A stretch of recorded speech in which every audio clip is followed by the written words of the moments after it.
सहनाववतु सहनौ भुनक्तु सह वीर्यं करवावहै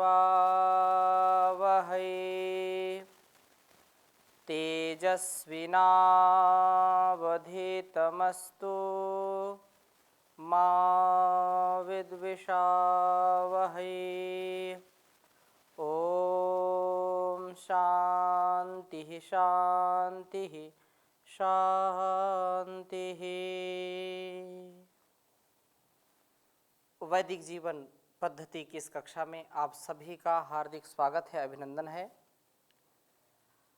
हमारे जीवन का हर प्रकार से उत्थान हो, चाहूँ दिशा में हम यश कीर्ति को प्राप्त करें, अपने इस जीवन को दिव्यता से, भव्यता से, हर प्रकार के शुभ गुणों से आपूरित करते हुए इस जीवन को और जगत को धन्य करने का महान पुरुषार्थ करें। और उस महान पुरुषार्थ का जो ज्ञान है, जो निस्वार्थ भाव से जीने का ज्ञान है, जो अपने को ईश्वर की भक्ति, अपने गुणकर्म स्वभाव को आध्यात्म में बना करके आध्यात्म को आधारशिला मान करके उसके ऊपर दिव्यता का, भव्यता का महल खड़ा करें,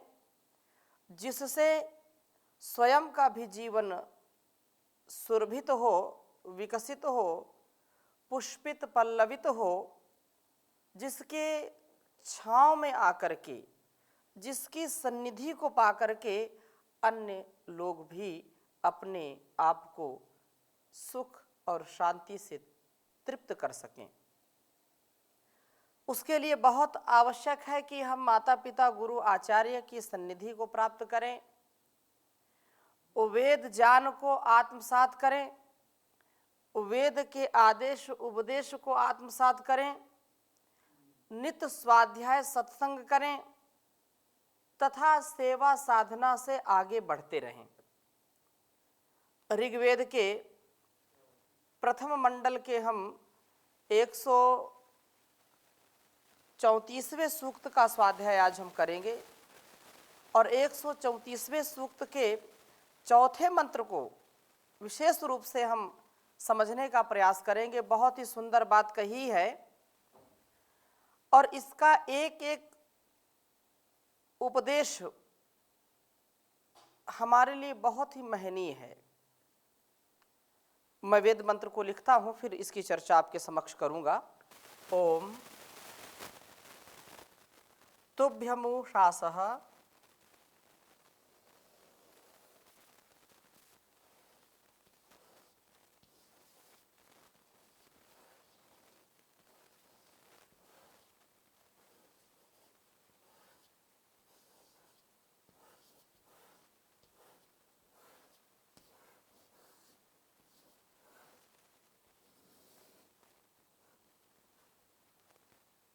तुभ्यमुषासः शुचयः परावती।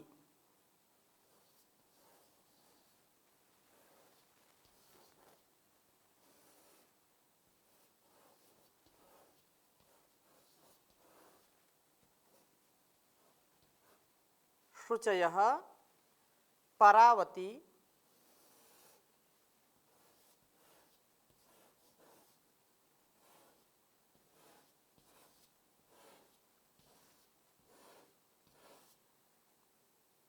भद्रा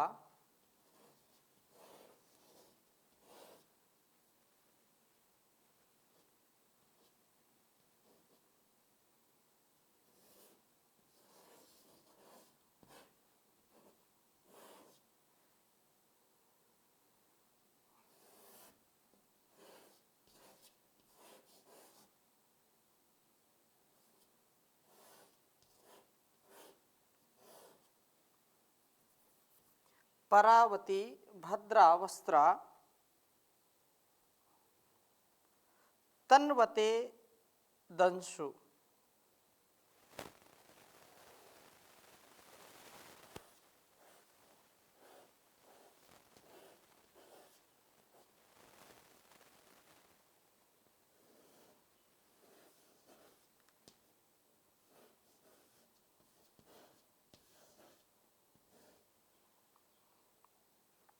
रश्मिषु,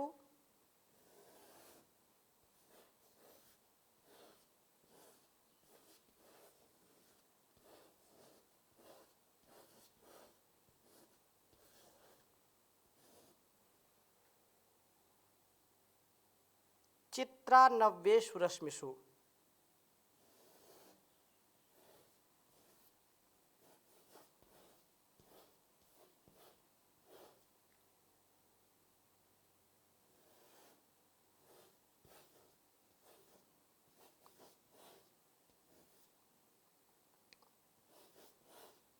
नव्येषु रश्मिषु।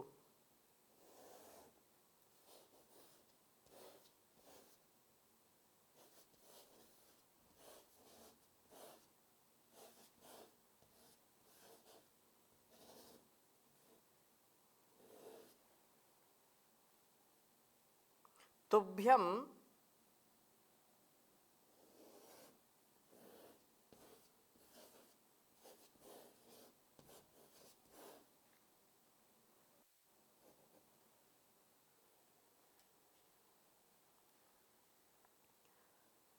तुभ्यं धेनुः सबदुर्गा। तुभ्यं धेनुः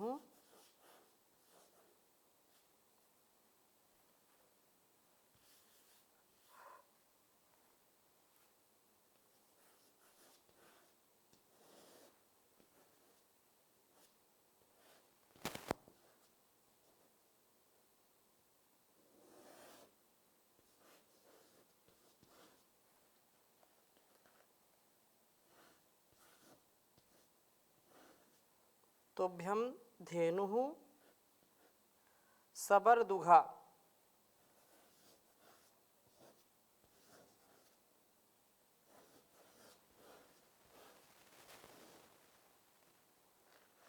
विश्वा वसूनि दोहते।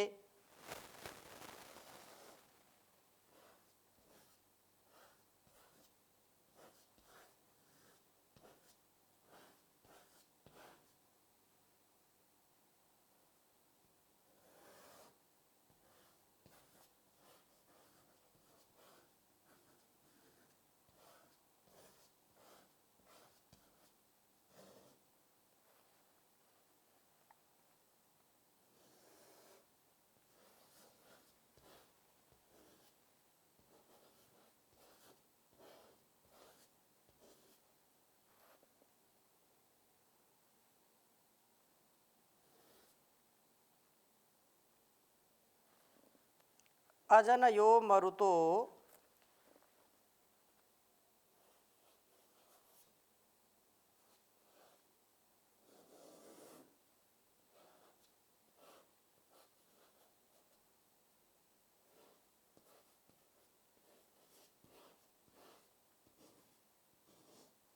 अजनयो मरुतो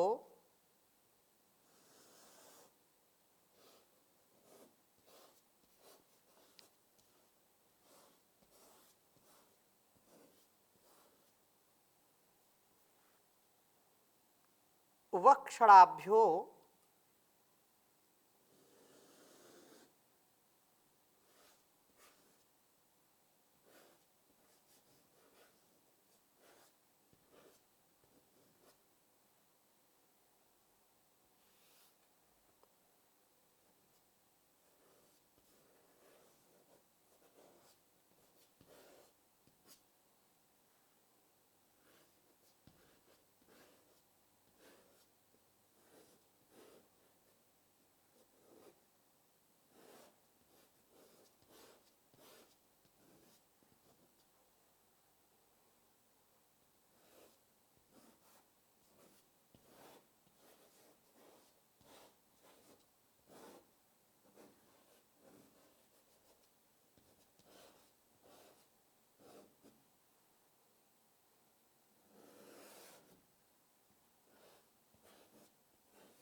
बहुत ही सुंदर मंत्र है। ओम तुभ्यमुषासः शुचयः पारावती भद्रा वस्त्र तन्वते दंसो रश्मिषु चित्रा नव्येषु रश्मिषु तुभ्यं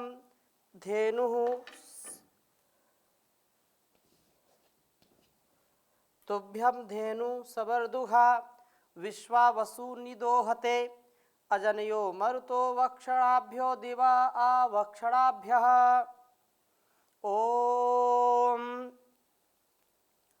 तुभ्यमुषासः शुचयः पारावती भद्रा वस्त्रा तन्वते दंसु रश्मिषु चित्रा नव्येषु रश्मिषु तुभ्यं धेनुः सवर्दुघा विश्वावसु निदोहते अजनयो मरुतो वक्षणाभ्यो दिवा आवक्षणाभ्यः।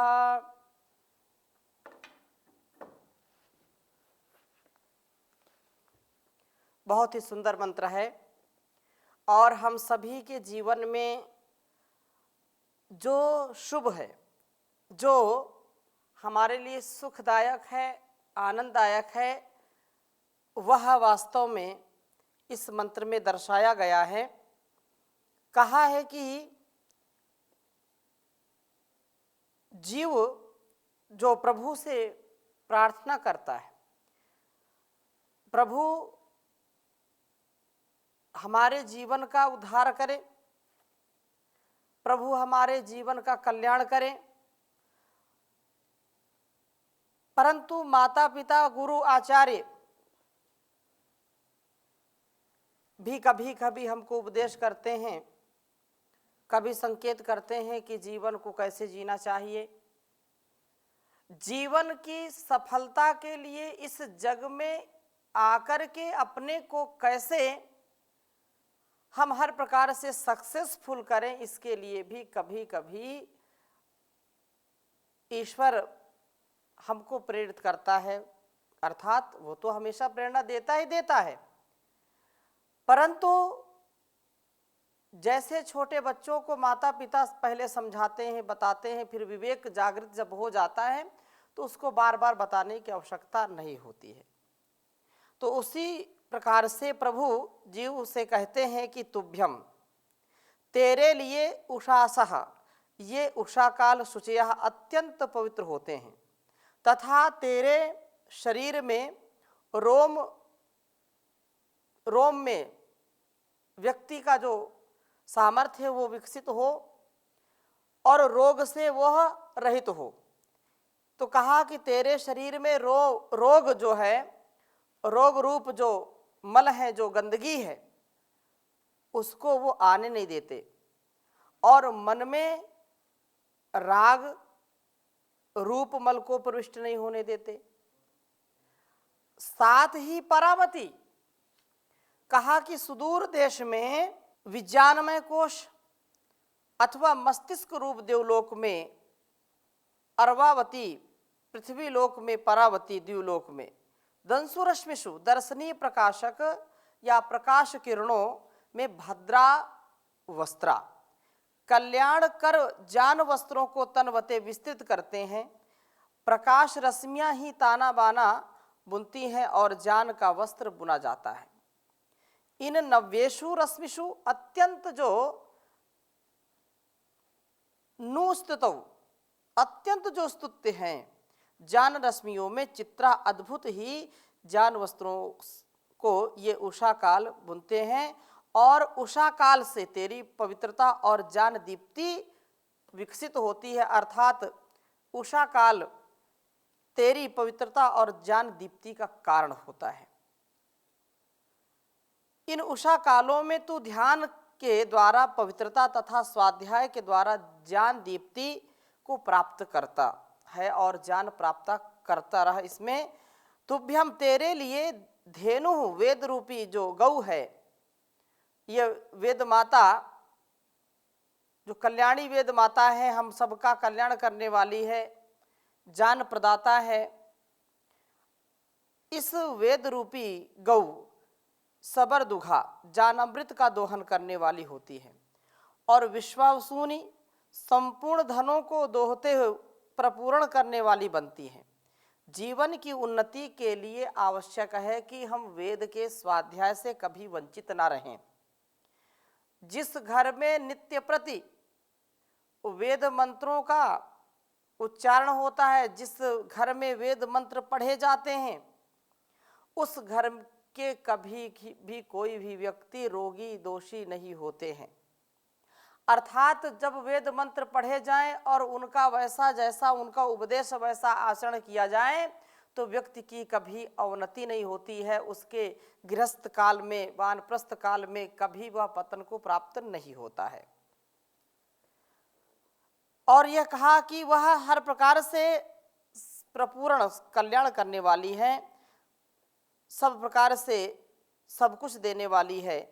हे जीव तू मरुतः प्राणों के द्वारा, प्राण साधना द्वारा वक्षणाभ्यः, वक्षणा अर्थात नदी नाड़ी, जो इड़ा पिंगला और सुषुम्ना नामक मेरुदंड स्थित नाड़ियों को यथोचित क्रियाओं के द्वारा तथा दिवह ज्ञान प्रकाश के द्वारा और आवक्षणाभ्या शरीर में सर्वत्र इन नाड़ियों की ठीक ठीक गति के द्वारा अजनयः अपनी सब शक्तियों का प्रादुर्भाव करता है। जीवन में अध्यात्म विकास का आरंभ प्राण साधना से होता है। प्राण साधना से संपूर्ण नाड़ी चक्र की क्रियाएं ठीक से चलती हैं, ठीक से उसकी गतिविधि परिपूर्ण को जो है परिपूर्णता को प्राप्त होती है। विशेषतः इड़ा पिंगला व सुषुम्ना ऋतंभरा प्रज्ञा का विकास होकर के प्रकाश ही प्रकाश हो जाता है और दिवा इस क्रम से मनुष्य पूर्ण रूप से विकसित शक्तियों वाला बनता है। वेद मंत्र का आशय समझ गए होंगे आप। इस वेद मंत्र का सार यदि हम समझना चाहें और सार को ग्रहण करना चाहें तो सार रूप में बात यह है कि यह जो प्रभात है, जो ब्रह्म मुहूर्त है, अमृतमयी वेला जब हम प्राप्त करते हैं, भोर में जल्दी उठते हैं, तो उस समय का वातावरण बड़ा दिव्य होता है। उस समय वातावरण में हम स्वाध्याय को उषा काल में करें, स्वाध्याय में ईश्वर की भक्ति और स्तुति प्रार्थना उपासना करें, संध्या नमन करें, वंदन करें, योग साधना से, प्राण साधना से अपने जीवन को आरोग्यमय करें।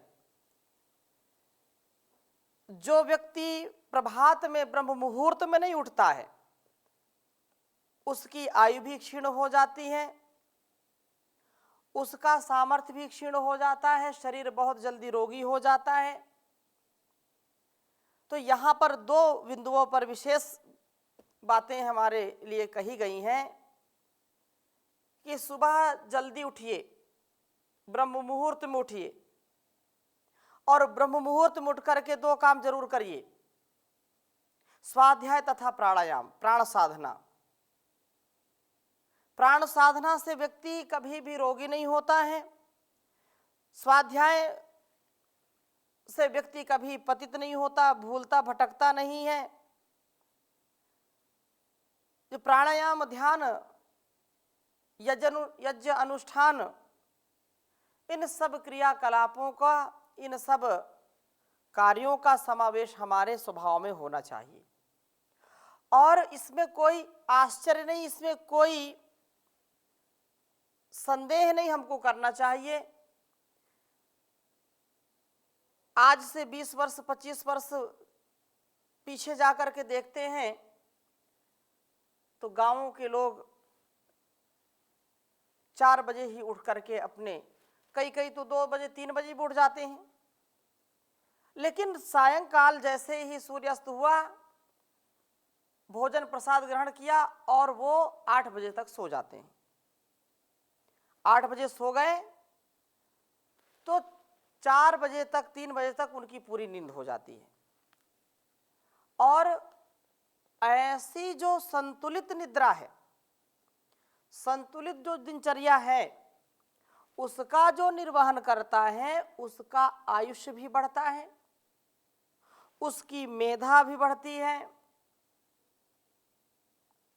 वो हर प्रकार के रोगों से दूर होता है।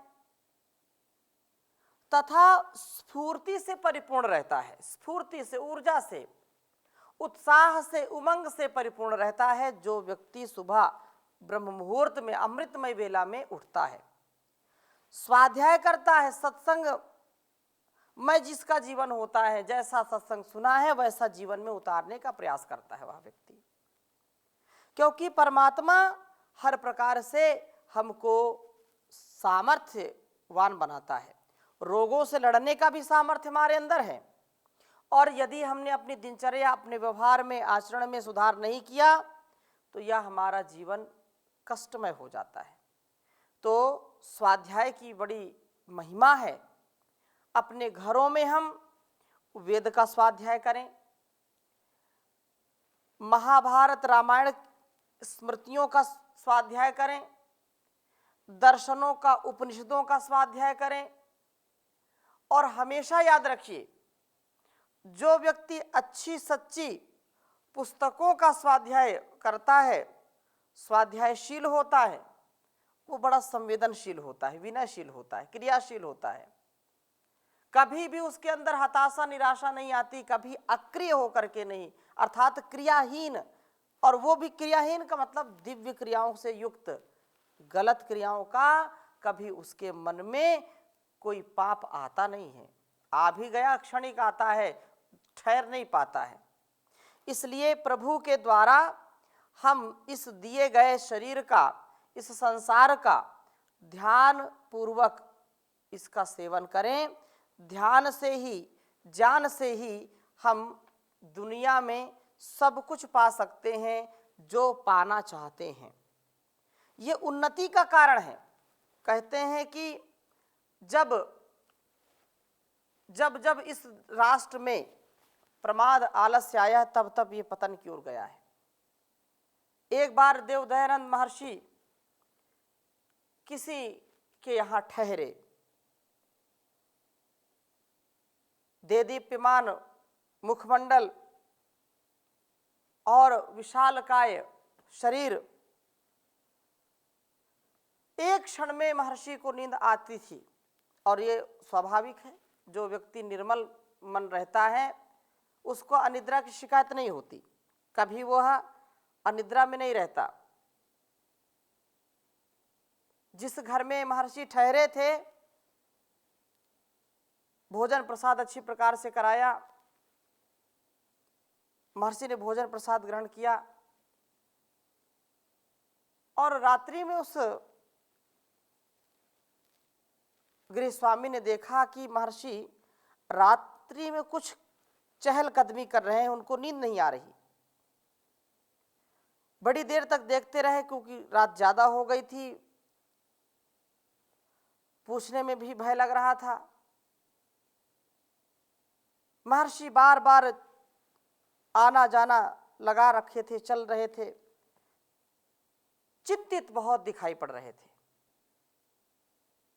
गृह स्वामी बहुत हिम्मत जुटा करके उनके कदमों में जा करके गिरा, बोले, महाराज, क्या हमसे कोई त्रुटि हो गई? क्या बिछावन ठीक नहीं है? आपकी शैया ठीक नहीं है? आप सो क्यों नहीं रहे? आपको नींद क्यों नहीं आ रही है? आपका स्वास्थ्य ठीक है कि नहीं ठीक है? कृपया संकोच मत करें, आप हमको बताइए। महर्षि बहुत करुण हृदय से बोले कि जिस राष्ट्र का, जिस देश का परचम पूरे विश्व में, पूरे संसार में फैला था, जो विश्व गुरु था, आज उसकी संतानें सो रही हैं, और जो अंग्रेज बाहर के आए वो पुरुषार्थ कर रहे हैं, वो जाग रहे हैं। देश हमारा सो रहा है और वो जाग रहे हैं। जो ब्रह्म मुहूर्त में जागता है उसका भाग्य भी जाग जाता है, और जो ब्रह्म मुहूर्त में सोता है उसका भाग्य भी सो जाता है। तो महर्षि का यह संकेत हमको स्मरण रखना चाहिए। यदि अपनी उन्नति हम चाहते हैं, अपने समाज की, अपने राष्ट्र की उन्नति चाहते हैं, तो प्रभात में और संध्या के समय कभी सोना नहीं चाहिए।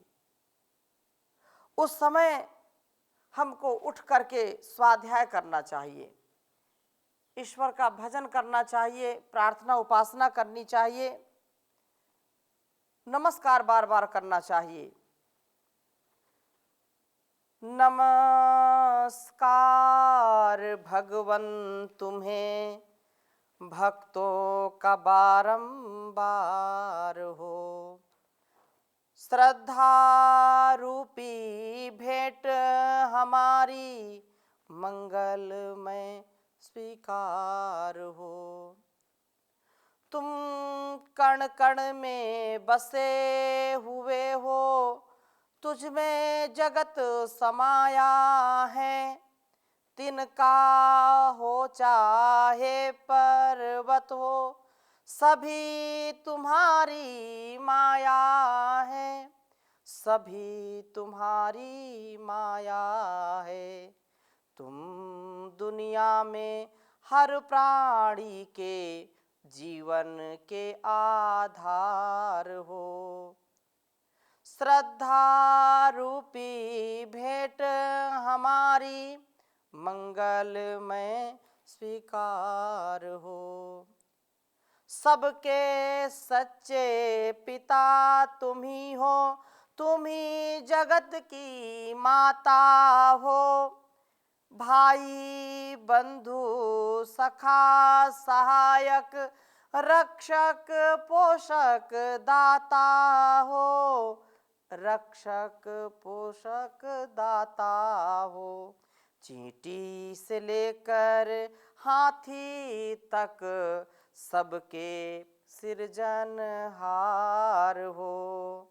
ऋषि मुनि योगी जन सारे, तुझसे ही वर पाते हैं। क्या राजा क्या रंक तुम्हारे, दर पे शीस झुकाते हैं, दर पे शीस झुकाते हैं। परम कृपालु परम दयालु, करुणा के भंडार हो, करुणा के भंडार हो। तूफानों से घिरे पथिक प्रभु, तुम ही एक सहारा हो। डगमग डगमग नैया डोले, तुम ही नाथ किनारा हो। तुम केवट हो इस नैया के, और तुम ही पतवार हो। श्रद्धा रूपी भेंट हमारी, मंगलमय स्वीकार हो। नमस्कार भगवन तुम्हें, भक्तों का बारंबार हो, भक्तों का बारंबार हो। ओम शांति शांति शांति।